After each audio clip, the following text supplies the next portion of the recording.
Turn the caliper so you can work on it. There's several different types of brake calipers. This is called the floating type. It has a single piston that pushes against the inner brake pad and slides the caliper towards the inner part of the car, pushing the outer brake pad against the brake disc. Still others have two pistons, a piston on the inside and a piston on the outside, that push the pads equally against the brake rotor.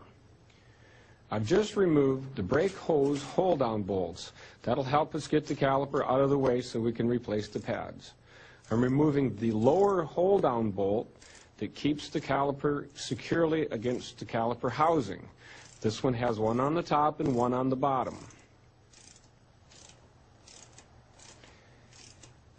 This particular setup has the brake pads in the caliper housing, while still others have the brake pads in the caliper themselves. When we get this off, we'll have a real good view of how the assembly is held together.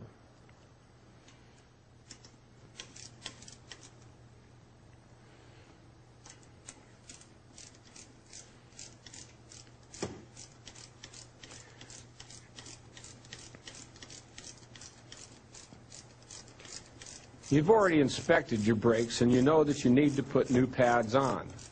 You've gone and you've purchased new pads. Some pads will come with an anti-squeal compound. Some will come with anti-squeal shims. If they don't come with the anti-squeal shims, and you find anti-squeal shims when you take yours off, reuse your old ones. Here we've removed the caliper from the housing. I'm going to support it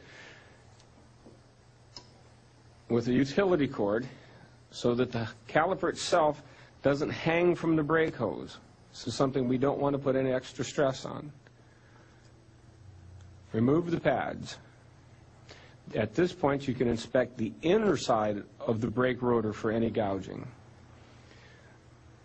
This is a normally worn pad. This is the brake wear indicator, the tuning fork type. This is a badly worn brake pad. This pad was making an awful grinding sound, and it didn't start yesterday.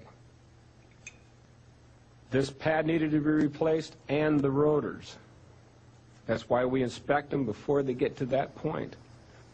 This is a new brake pad, and the anti-squeal compound and the anti-squeal shims.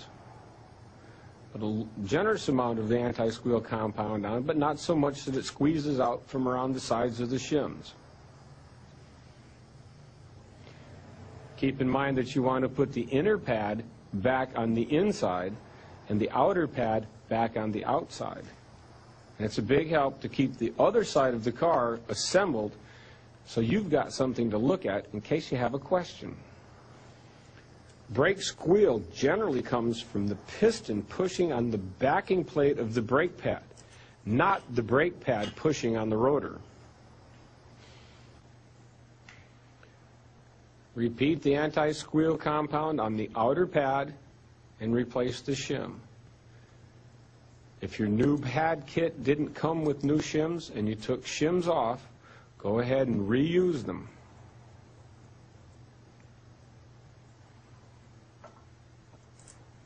Next, we're going to have to depress the piston in the caliper.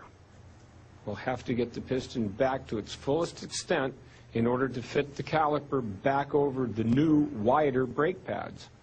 Take off the dust cap on the bleeder. Here, I'm going to use channel locks to push the piston back into the caliper.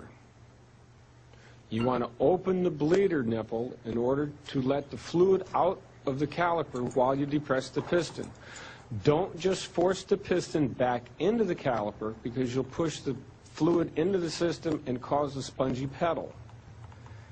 Catch the brake fluid in a pan. Don't just let it go out onto the ground. Once the piston is as far back in the caliper as it will go, close the bleeder.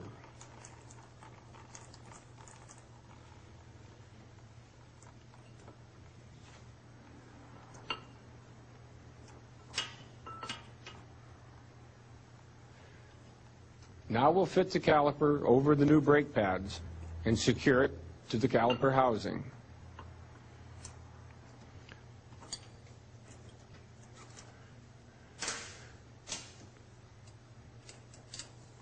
Start the upper and lower bolts, and at this point make certain that the caliper is positioned correctly.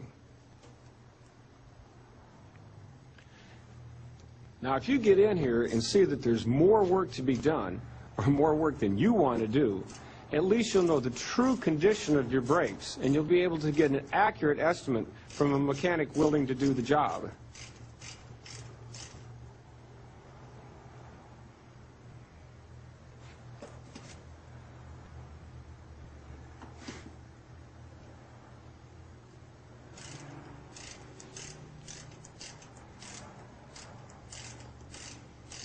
Tools get slippery sometimes. You might need to hold on to them with something more than your greasy fingers.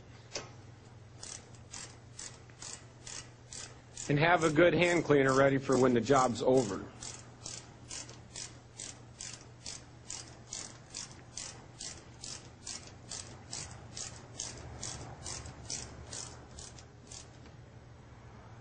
Tighten the upper and lower housing bolts so they're secure. At this point, tighten the bleeder nipple. Replace the dust cap so dirt doesn't get into the bleeder. I had to remove the brake hose hold-down bolts, and I'll have to put those back in also. Don't forget, at this point, you're about halfway done. You've got the other side of the car to do yet.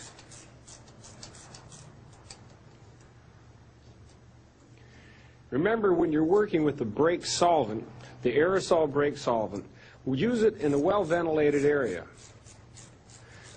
Avoid prolonged contact with the brake fluid on your skin. If you happen to get brake fluid on any of the paint of your car, wipe it off immediately.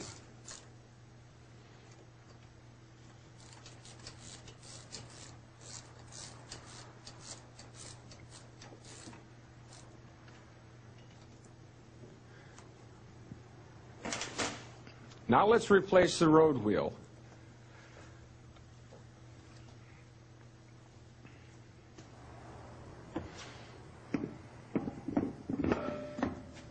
Put all the lug nuts on and snug them up. I'm going to be using a pneumatic wrench to do it, but I'm only going to snug the nuts up. If you're using a cross-type wrench or a lug wrench, snug them up until the car is securely on the ground, and then tighten them. If you're using the hand tools, tighten them as tight as you can get them, but remember, you or someone else will take them off again. This is an alloy wheel on a disc brake rotor. I'm going to use a torque wrench to tighten the lug nuts on this wheel. This is a click-type torque wrench. I'm going to set it to 85 foot-pounds per square inch. And I'll tighten the lug nuts in a cross pattern, ensuring equal pressure on each of the 4 lug nuts. This equal pressure will help prevent any warping of the rotor or the wheel.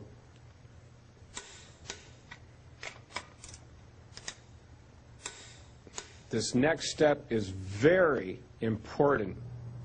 Pump the brake pedal.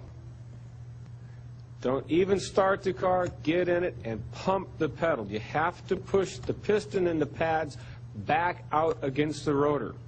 Pump the pedal. Next, we have to check the fluid level in the brake master cylinder. Locate the reservoir and remove the top. If the fluid level is up to the maximum line, generally indicated on the outside of the canister, you're fine. If it's below the line, top it up with the appropriate brake fluid.